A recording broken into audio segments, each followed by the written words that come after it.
자, 오늘은 복에 복을 더하여 주십니다. 복에 복을 더하여 주십니다. 라는 제목을 가지고 은혜 말씀 선포하겠습니다.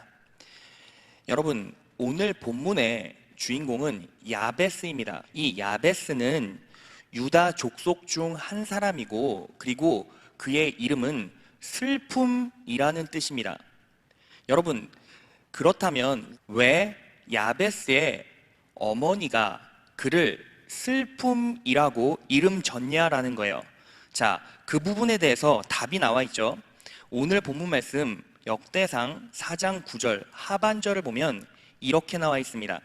그 어미가 이름하여 야베스라 하였으니 이는 내가 수고로이 낳았다 함이었더라고 나와 있어요.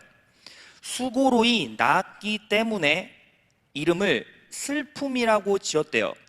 여기서 수고로이라는 말은 히브리어로 오체부라고 하는데 고통이라는 뜻이에요. 그러니까 고통 중에 낳았기 때문에 야베스라고 이름 지었다라는 거예요. 그런데 이게 난산이었기 때문에 슬픔이라고 이름 졌냐라는 것이죠. 당연히 그것은 아니겠죠. 여러분, 상식적으로 생각해 보십시오. 여러분들이나 여러분 주위에 사람들이나 혹은 내 아내가 난산을 했어요. 난산했다고 해서 아이의 이름을 슬픔이라고 짓습니까? 그렇지는 않다라는 것이죠. 자, 그렇다면 이 오체부라는 히브리어가 다른 의미를 중복해서 가지고 있다는 거예요. 그래서 히브리어 오체부의 다른 용례를 살펴봐야 돼요. 자, 보면 이 오체부는 고통이라는 뜻과 더불어 슬픔, 악함이라는 공통된 의미를 가지고 있어요. 결국 이 야베스, 슬픔이라고 명명한 것은 난산했기 때문이 아니라 이 야베스라는 이름 안에 시대상이 녹아져 있다는 거예요. 아이를 낳았는데 아이가 살아가는 걸 상상해 보니까 어때요? 너무 아픈 거예요. 상황이 너무 악한 거예요.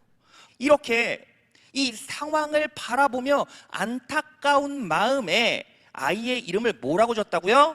야베스, 슬픔이라고 지었다고요. 여러분, 놀라운 사실이 하나 있어요. 이 야베스의 이야기에 성경적 위치를 보면 이런 거예요.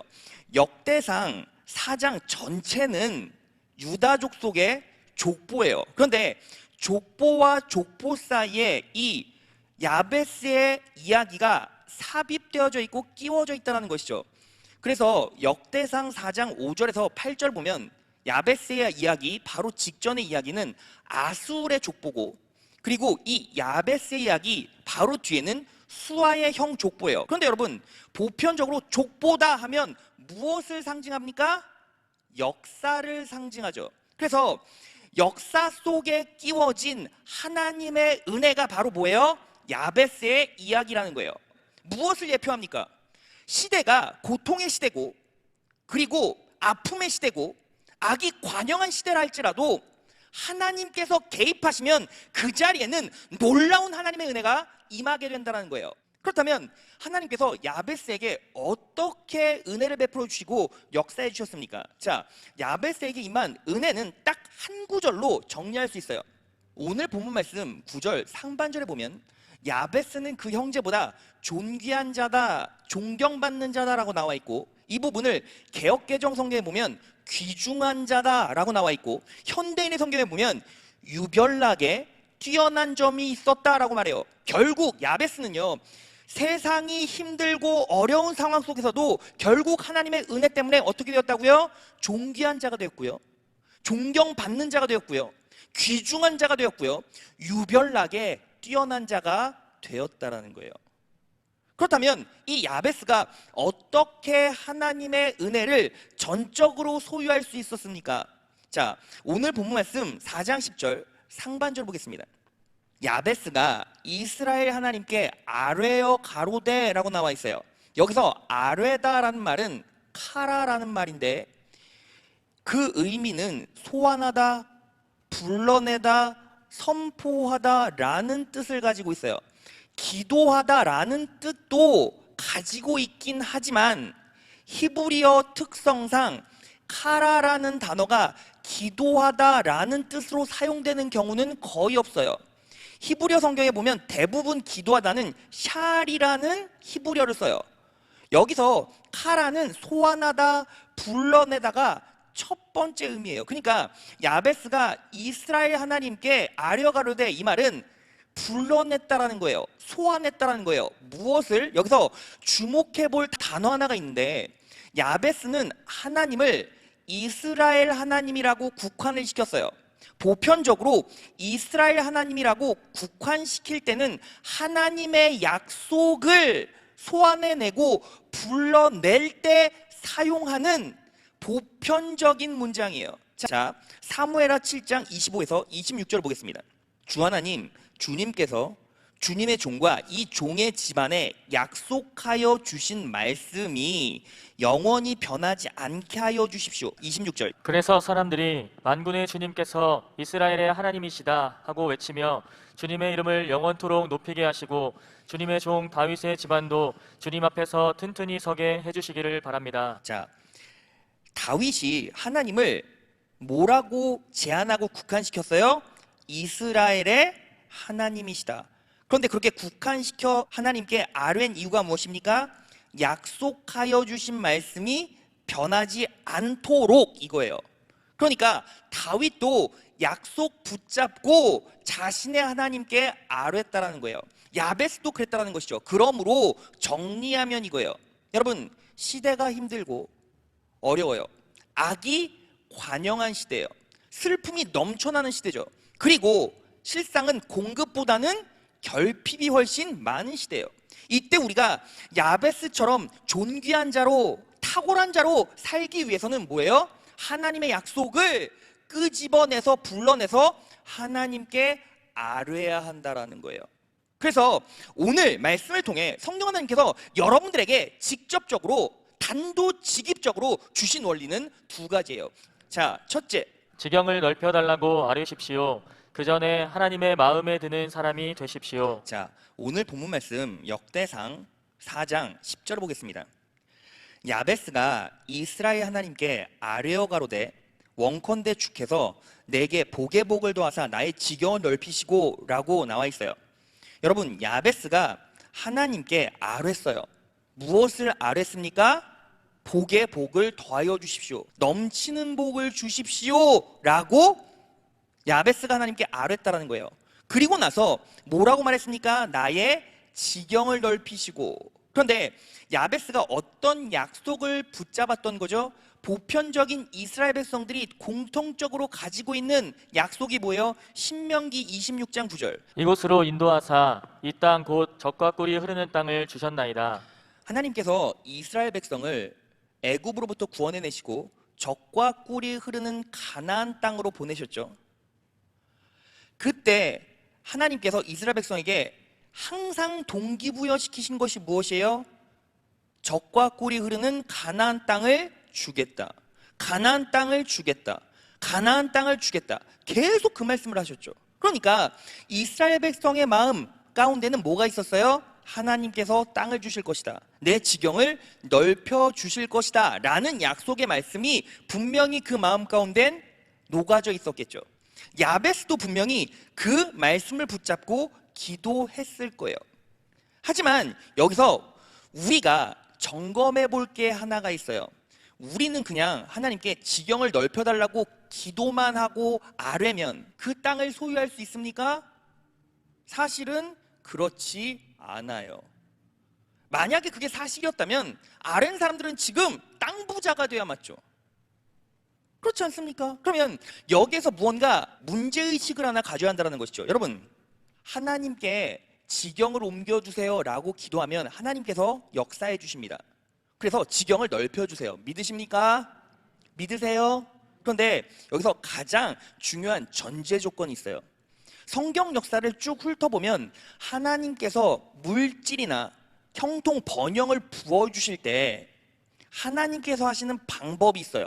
첫 번째는요, 축복받을 자와 축복받지 못할 자를 갈라놓으십니다. 그 다음에 축복받지 못할 자의 부요를 축복받기로 작정된 자들에게 이양시켜 주세요. 이 말이 무슨 뜻인지 아십니까? 자, 제가요 한번 예를 들어 볼게요. 여러분, 전체 땅이요 100평이 있어요. 그 중에 제가 50평을 가지고 있습니다. 그러면 여러분들은 몇 평 가지고 있습니까? 50평을 가지고 있죠. 그런데 제가 하나님께 땅을 넓혀달라고, 지경을 넓혀달라고 기도했어요. 하나님 아버지, 저는요 땅 지경을 넓혀주셔서 70평 주세요 라고 얘기한 거예요. 하나님께 알았어요. 그런데 하나님께서 들으시고 받아들이셔서 땅을 70평으로 지경을 넓혀주셨어요. 그러면 여러분들의 땅 몇 평이 줍니까? 20평이 줄죠. 자, 그러면 내가 하나님께 땅을 넓혀달라고, 지경을 넓혀달라고 아래고 아래일수록 결국 하나님께서는 어떤 이동을 하세요? 부의 이동을 하세요. 축복의 이동을 하세요. 축복받지 못한 자, 선택받지 못한 자, 구분받지 못한 자들의 부요를 선택받은 자에게 이양시키신다고요. 여러분, 가장 강력한 증거가 무엇입니까? 여러분, 이스라엘 백성이 가나안 땅으로 들어가요. 젖과 꿀이 흐르는 땅을 너에게 주겠다라고 약속하셨죠. 그래서 이스라엘 백성들이 전부 다 가나안 땅으로 들어갔어요. 그러면 가나안 땅을 소유하는 순간 누구는 나가야 돼요? 가나안의 7 족속들은 다 쫓겨나야 돼요. 무슨 얘기인지 아십니까? 여기서 어떤 원리가 있냐면, 하나님의 축복은 그렇게 임하는데 항상 축복 받을 자와 그렇지 않은 자를 구분해 놓으시고, 그리고 역사하실 때 여러분들의 땅의 지경들을 넓혀 주실 때는 축복받지 못할 자들의 부요를 축복받을 자에게 이동시키신다고요. 그래서 여기서 우리는 무엇을 알아야 하냐면, 내가 축복받을 수 있을 자인지 그렇지 않은 자인지를 점검해야 돼요. 자, 목사님, 그런 말씀이 있습니까? 당연히 있죠. 찾아볼까요? 전도서 2장 26절입니다. 하나님이 마음에 드는 사람에게는 슬기와 지식과 기쁨을 주시고 눈밖에 난 죄인에게는 모아서 쌓는 수고를 시켜서 그 모은 재산을 하나님 마음에 드는 사람에게 주시니 죄인의 수고도 헛되어서 바람을 잡으려는 것과 같다라고 나와 있어요. 여러분, 결국 축복받는 사람은 어떤 기준을 가지고 있어야 합니까? 하나님의 마음에 들어야 한다라는 거예요. 자, 그러면 여러분, 하나님의 마음에 드는 사람은 어떤 사람입니까? 여러분, 제가 만들어낼 수가 없어요. 전도서 2장 26절 보면 하나님의 마음에 드는 사람 정반대편에 누가 있습니까? 눈밖에 난 죄인에게는 이라고 나와 있죠. 그러니까 하나님의 마음에 드는 사람은 의인을 말해요. 그러면 여러분, 의인은 어떤 사람입니까?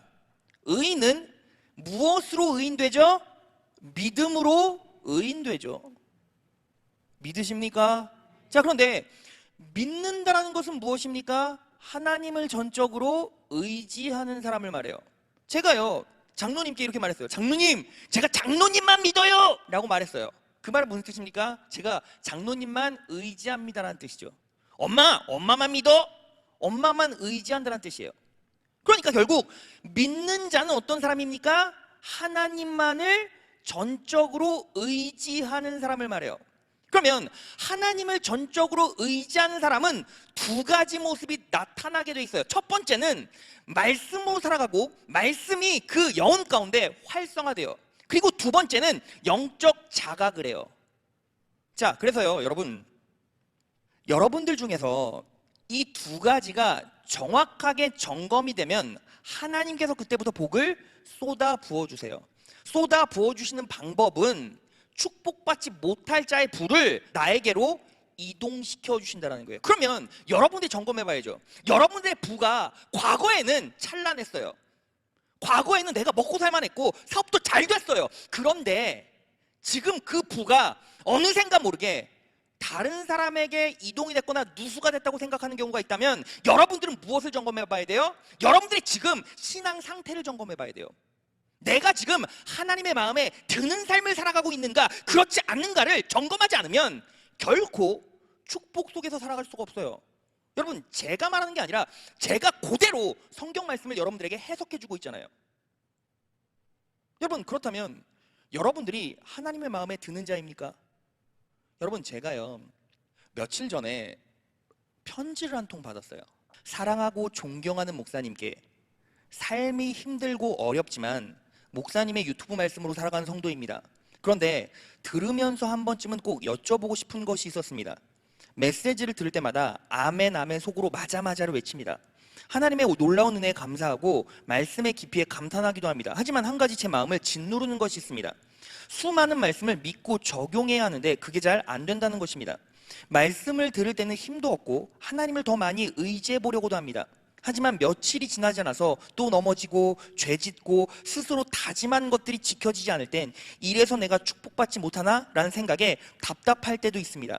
그럴 때마다 죄책감, 자책감에 눌려 스스로 미워지기도 하고 기도하다 울기도 합니다. 목사님, 저 같은 사람도 하나님의 자녀고 축복의 자녀인가요? 저처럼 못난 사람도 하나님의 은혜를 누릴 수 있나요? 말씀 앞에 서면 하나님께 죄송하기만 할 뿐인데요 라고 메일을 저에게 보내주셨어요. 여러분, 그러면 여러분들이 이 메시지를 듣고 이 성도는 축복의 자녀입니까? 정확히 말하면 축복의 자녀예요. 왠지 아십니까? 자, 말씀을 들을 때 그 말씀을 내 삶에 적용하지 못해서 안타까워해요. 그래서 하나님 앞에 죄송하대요. 그리고 울 때도 있대요. 여러분 보세요. 제가요 1년에 설교를 한 150편 정도 하는 것 같아요. 많을 땐 200편 정도 하고. 그러면 200편 정도 한다고 가정을 해보면 제가 보통 2대지 3대지 설교하죠. 그러면 영적 지침 몇 개가 나옵니까? 500개에서 600개가 나와요. 그럼 여러분 그걸 다 지킬 수 있습니까? 못 지켜요. 못 지켜서 뭐 하는 거예요? 아픈 거예요. 자책하는 거예요. 죄책감이 드는 거예요. 뭐예요? 지금 영적 자각을 하고 있다는 것이죠. 여러분, 이 자리에, 그리고 이 예배를 지금 화면으로 바라보고 있는 성도들 중에서 내가 말씀대로 살지 못해서 아파, 그리고 이 말씀의 원리를 잘 적용하지 못해서 답답해, 때로는 또 넘어지고 쓰러져서 죄책감 느끼는 성도 있습니까? 괜찮습니다. 그 죄책감 누가 주시는 거예요? 성령님이 주시는 거예요. 그 말은 여러분들의 마음 가운데 아직도 성령 하나님께서 거룩한 양심을 허락하셔서 여러분들에게 권면하고 계시는 거예요. 그러면 뭐 해야 합니까? 이 성도에게 필요한 것은 결국 뭐예요? 더 죄책감에 빠질 필요 없습니다. 뭐 하는 겁니까? 말씀 붙잡고 말씀이 내 영혼 가운데 활성화될 수 있도록 입술로 고백하고 아뢰는 거예요. 오늘 본문에 야베스가 한 카라가 뭐예요? 바로 아뢰는 거, 고백하는 거예요. 기도랑은 다른 거예요. 여러분, 그러면 이 말씀을 뒷받침해 줄 만한 성경 구절이 있습니까? 당연히 있죠. 요한일서 1장 8절에서 10절입니다. 우리가 죄가 없다고 말하면 우리는 자기를 속이는 것이요 진리가 우리 속에 없는 것입니다. 여러분, 여러분들이 스스로 내가 죄가 없다고 느끼면 우리는 자기를 속이는 것이고 진리가 우리 속에 역사하고 있지 않은 거래요. 9절, 우리가 우리 죄를 자백하면 하나님은 신실하시고 의로우신 분이셔서 우리 죄를 용서하시고 모든 불의에서 우리를 깨끗하게 해주실 것입니다. 우리가 죄를 지은 일이 없다고 말하면 우리는 하나님을 거짓말쟁이로 만드는 것이며 하나님의 말씀이 우리 속에 있지 아니합니다. 지금 메일 보내신 이분이 죄책감에 자책감에 시달리고 말씀대로 살지 못해서 내가 축복받지 못하나? 라는 아픔이 있대요. 그런데 그것 자체가 뭐예요? 하나님께서 붙잡고 계시다고요. 여러분, 처음에 이분이 뭐라고 했습니까? 삶이 힘들고 어렵지만 목사님의 유튜브 말씀으로 살아가는 성도입니다. 공예배가 제대로 돌아가질 않으니까 어떻게 합니까? 유튜브라도 붙잡고 말씀으로 살아간대요. 그러면 이분에게 필요한 건 뭐밖에 없어요? 말씀을 내 삶에 받아들이고 활성화시켜서 입술로 고백하고 말씀으로 살아가는 거예요. 여러분, 결국 하나님께서 마음대로 하시는 분은 어떤 사람입니까? 영적으로 내 연약함을 자각한다는 게 무엇입니까? 하나님만을 철저히 의지한다는 것이죠. 하나님만을 철저히 의지한 사람의 객관적인 지표가 무엇입니까? 예배죠. 여러분, 예배 나와라 이건 율법이죠. 아무 의미 없죠. 그냥 나의 연약함을 자각하고 내가 하나님만 필요합니다, 내가 성령님만 필요합니다, 이 신실한 고백이 뭐예요? 바로 예배잖아요. 여러분, 11조해야 축복받습니다. 11조해야 축복받습니다. 그 말 듣고 11조 하면 축복받습니까? 못 받아요. 못 받는다고요. 왜? 11조가 율법이잖아요. 축복 받으려고 11조 하면 축복이 오겠습니까? 아니죠. 11조를 드리는 마음이 어디에 있습니까? 하나님께 있어야죠. 나에게 물질을 주시고 내 삶을 부욕해 하시고 내 사업을 잘 되게 하시고 내 인생을 일으키시는 분은 하나님이십니다. 물질이 아니에요. 돈이 아닙니다. 라는 고백의 표지가 뭐예요? 11조라고요. 떼서 바치는 게 내가 그래도 부자 되고 싶어서 그냥 이거라도 바쳐야지. 그러면 하늘에서 복권이라도 떨어질까? 그게 아니라는 거예요, 여러분. 하나님이 여러분들의 형식과 모습을 보시는 게 아니라 중심을 보신다고요. 여러분들이요, 헌금 봉투에 1,000원 한 장을 내더라도 그 1,000원이 내 인생에 정말 영향력을 미치는, 내가 이 봉투 하나를 가지고 하나님 앞에, 하나님, 이 물질은 절대로 나의 우상이 될 수 없습니다. 이 돈은 내 삶에 절대로 만몬이 될 수 없습니다. 라는 마음이 녹아져 있고 그것에 대한 신앙의 표현이 그것으로 드러난다면 그게 뭐예요? 바로 축복의 동력이 되는 씨앗이라는 거죠. 여러분, 헌금의 액수가 중요합니까? 물질의 액수가 중요합니까? 아니요. 여러분들의 마음 가운데 무엇이 녹아져 있냐고요. 여러분들의 예배에 무엇이 녹아져 있냐고요. 여러분, 예배당에 나와 있는 성도들이 있죠. 그런데 똑같이 예배당에 나왔는데 어떤 성도는 축복받고 왜 어떤 성도는 축복받지 못합니까? 이유가 있어요.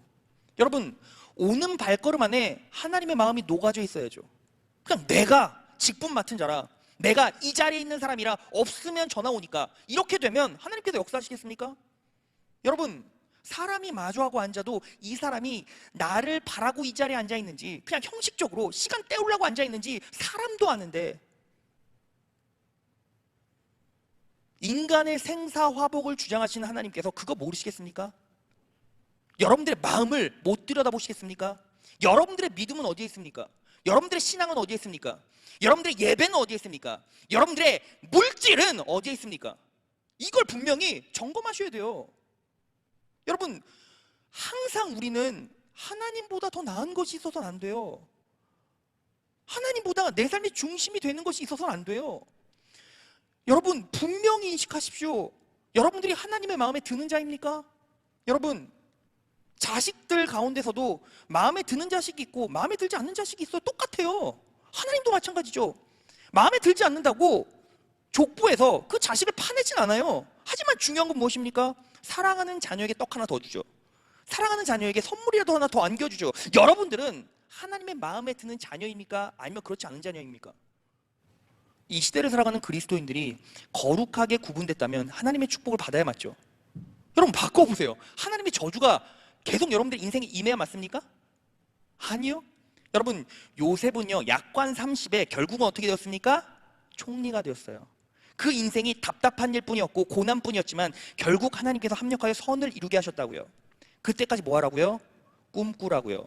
꿈 꿨다는 게 뭐예요? 하나님과 영적으로 교통했다는 거잖아요. 그러면 여러분들 뭐 해야 합니까? 말씀 붙잡고 하나님께 아뢰야죠. 그리고 내 인생에 의지할 구석이라고는 없습니다. 하나님밖에 없습니다. 하나님만 의지하기를 원합니다. 하나님만 온전히 의뢰하기를 원합니다. 라는 고백과 삶의 모습으로 나타나는 그것 보고 하나님께서 역사하신다고요. 하나님은 신이시지만 인격으로 반응하셔서 이 땅에 오셨고, 그리고 인간들이 이해할 만한 글자로 언약을 하셨으니 우리는 이 말씀을 붙잡고 살아야죠. 여러분, 분명히 기억하십시오. 지경을 넓혀달라고 아뢰십시오. 그런데 중요한 것 무엇입니까? 그 전에 하나님의 마음에 드는 사람이 되라는 거예요. 그러면 하나님께서 더함없는 은혜와 축복을 쏟아부으신다는 것입니다. 그렇게 지경을 넓혀달라고 아뢰십시오. 하지만 그 전에 하나님의 마음에 드는 여러분 되시기를 진심으로 축원합니다. 자, 둘째, 환난을 벗어나 근심이 없게 붙잡아 달라고 고백하고 기도하십시오. 자, 역대상 4장 10절을 다시 보겠습니다. 야베스가 이스라엘 하나님께 아뢰어 가로되, 여기서 아뢰다라는 것은 소환하다, 불러내다, 선포하다라는 뜻을 가지고 있고, 기도하다라는 뜻은 사실은 희미하다고 했어요. 그런데 후문맥에 보면 이렇게 나와요. 주의 손으로 나를 도우사 나로 환난을 벗어나 근심이 없게 하옵소서 하였더니 하나님이 그 구하는 것을 허락하셨더라라고 나와 있어요. 여기서 구하는 것은 히브리어로 샬, 간청하다, 빌다, 기도하다라는 뜻이에요. 그러니까 히브리어 성경의 대부분 기도하다라는 것은 샬로 나와 있어요. 그러니까 이 말은 무슨 뜻입니까? 환난을 벗어나 근심이 없게 붙잡아 달라고 입술로 고백하고 약속을 소환해내고 뭐 하라는 거예요? 기도하라는 거예요. 여러분, 기도만 하면 끝나는 게 아니라 기도하고 매일 뭐 하는 거예요? 하나님께서 이 환난을 벗어나게 도와주실 것입니다. 입술로 고백하고 선포하라는 거죠. 왜? 내 입술의 말이 뭐예요? 믿음이기 때문이에요. 자, 그러면 우리가 어떻게 삶에 적용해 봐야 됩니까? 이사야 41장 10절. 두려워 말라 내가 너와 함께함이니라. 놀라지 말라 나는 내 하나님이 됨이니라. 내가 너를 굳세게 하리라. 참으로 너를 도와주리라. 참으로 나의 의로운 오른손으로 너를 붙들리라. 여러분, 나의 의로운 오른손으로 너를 붙들리라 약속하셨으니 우리는 어떻게 합니까? 야베스처럼 주의 손으로 나를 도우사 나로 환난을 벗어나 근심이 없게 하옵소서 하고 뭐 하는 거예요? 기도하고 그리고 입술로 고백하고 선포하라는 거예요. 자, 여러분, 제가요 금요생소회강 시간에 초질관 이런 메시지를 계속해요. 그리고 앞으로도 계속하겠죠. 왜 그런지 아십니까? 영적 토양을 바꿔내야 돼요. 여러분, 여러분들은요 이렇게 생각하시면 돼요. 내가 고백할 동안은 하나님과 연결되어 있다. 내가 선포할 때만은 하나님과 연결되어 있다. 너무나 당연한 거잖아요. 여러분, 여러분들이 하루 중에 성령 하나님을 예수 그리스도의 십자가를 온전히 묵상하는 시간이 얼마나 됩니까? 얼마나 되죠? 하루에 1시간, 2시간? 밥 먹을 때 몇 초씩? 거의 없죠. 여러분, 하나님의 역사는 연결돼야 이루어져요. 여러분, 텔레비전 볼 때도 플러그를 꼽아야 TV가 켜져요. 능력은 연결돼야 일어난다는 거죠. 왜요? 우린 연약하니까요. 여러분, 예수님도 어때요? 끝까지 성령 하나님께서 도와주셨잖아요. 부활하실 때까지. 여러분, 그래서 어떻게 합니까? 환난을 벗어나 근심이 없게 하소서 뭐 하는 거예요? 고백하고 선포하고 그 말씀 붙잡고 기도하라는 거예요. 여러분, 제가요 말씀을 마무리하면서 간증을 하나 읽어드릴게요. 작년 간증인데 소개를 못 해드렸다가 이번에 이 메시지 준비하고 기도하다가 갑자기 이 권사님의 얼굴이 떠올라서 제가 막 찾아봤어요. 찾았더니 이 간증이 나와 있어요. 이 간증은 작년 9월 25일 날 권사님께서 저에게 보내주신 간증이에요. 우리 김나영 권사님 보내주신 간증입니다. 금요생강 예배는 하나님께서 주시는 아름다운 축복의 선물입니다. 예배 때마다 목사님께서는 치유와 회복과 축복의 말씀을 선포하십니다. 그리고 하나님의 치유와 회복과 축복이 임하도록 간절히 기도해 주십니다. 지난 8월 금요일에 다 같이 두 손을 들고 기도를 받을 때 저는 저의 아픈 발바닥을 위해 기도했습니다. 한 달 전부터 발바닥에 각질이 생겨서 꺼끌꺼끌해지고 많이 아팠습니다. 하나님, 제 발이 낫기를 원합니다 라고 말씀드리는 순간에 제 발이 뜨뜻해졌습니다. 며칠 후엔 발바닥이 맨들맨들해지고 건강해졌습니다. 약도 안 바르고 병원도 가지 않았었습니다. 저는 시력이 좋은 편인데 어떨 때는 눈이 흐려질 때가 있습니다. 그렇게 되면 회개 기도를 드립니다. 그리고 나서 생강 예배를 드리면 눈이 다시 맑아집니다. 그리고 저는 차멀미를 많이 심하게 해서 차를 타고 여행 가는 것을 거의 하지 못했었습니다. 그러나 이젠 차로 2시간 정도의 거리는 편안하게 잘 다녀올 수 있습니다. 생수회강 예배 때마다 목사님께서 해주신 설교 말씀이 제 귀에 박히고 제 마음판에 박혔습니다. 하나님께서는 이미 우리들을 치유하시고 부욕해 하셨습니다. 그 바라는 것들을 담대하게 선포하기만 하면 이루어지게 됩니다. 믿음은 사실이 되고 소망의 선포는 현실이 됩니다. 그래서 저는 항상 이렇게 말합니다. 아주 잘 지내고 있습니다. 저는 점점 더 건강해지고 있습니다. 제가 건강하고 평안하고 행복한 것은 하나님께서 주신 아름다운 축복의 선물입니다. 하나님께서는 그 축복의 선물을 생수회강 예배를 통해 하나씩 하나씩 내려주십니다. 하나님 아버지께 진심으로 감사드립니다. 여러분, 이 간증의 핵심이 무엇입니까? 이런 거죠. 저는 시력이 좋은 편인데 어떨 때는 눈이 흐려질 때가 있습니다. 그렇게 되면 회개 기도를 드립니다. 뭐예요? 영적 각성이죠. 그리고 나서 생각 예배를 드리면 눈이 맑아집니다. 예배에 목숨 걸고 계시죠. 생각 예배 때마다 목사님께서 해주신 설교 말씀이 제 귀에 박히고 제 마음판에 박혔습니다. 하나님께서는 이미 우리들을 치유하고 부욕해 하셨습니다. 뭐예요? 말씀을 활성화시켜서 적용하고 있죠. 그 바라는 것들을 담대하게 선포하기만 하면, 선포하고 있죠, 이루어지게 됩니다. 믿음은 사실이 되고 소망의 선포는 현실이 됩니다. 그래서 저는 항상 이렇게 말합니다. 아주 잘 지내고 있습니다. 저는 점점 더 건강해지고 있습니다. 여러분들은 그리스도 안에서 회복을 선포하고 계십니까? 치유를 선포하고 계십니까? 형통을 선포하고 계십니까? 왜 그렇지 못하죠? 자각이 안 되는 거죠. 말씀 정리해 보겠습니다. 여러분, 오늘은 이 야베스의 축복을 조금 더 다른 방향으로 접근해 보았어요. 여러분, 하나님께서는 여러분들에게 복을 쏟아부어 주실 준비를 하십니다. 왜요? 그분은 부족한 게 없고 매일매일 넘쳐 흘러나시니까요. 그런데 우리가 그 복을 온전히 소유하기 위해서 가장 중요한 게 무엇입니까? 하나님께 입술로 선포하는 거예요. 지경을 넓혀 주십시오. 지금 환난이 임했습니다. 근심 걱정이 넘쳐납니다. 하나님 도와주세요.